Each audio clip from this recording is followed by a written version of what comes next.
been trying to figure out if what Joe and Rick have been saying has been correct about the government being the substantial part of growth over the last 2 years.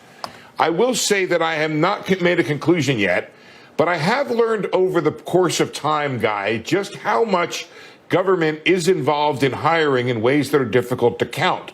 Joe and I actually had a quick conversation where I said the government contribution to GDP is very small, and Joe correctly responded that, well, but it's in other places. Well, it is in other places. It's in lots of other places. You have these private contractors that are working on government contracts. You have money that goes to state and local governments that from the federal government that ends up being a part of their hiring.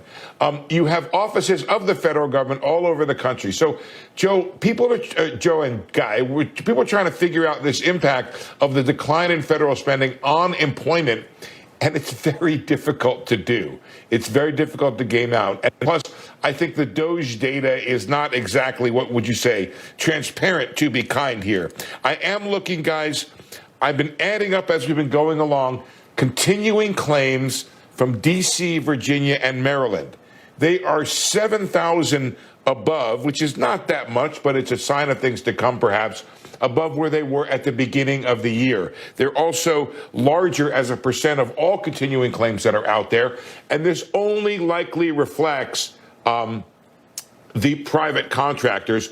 On the other side of this, you have a separate federal initial claims number, and that the continuing claims on that is up by about 600 on the prior week, March 1st. So, Guy, I think you're right that there should be some concern about employment here, but I also think, as I said in the 7 o'clock hour, the Fed should be taking a pretty firm stance on how it will treat any second order effects on inflation that come through the tariff.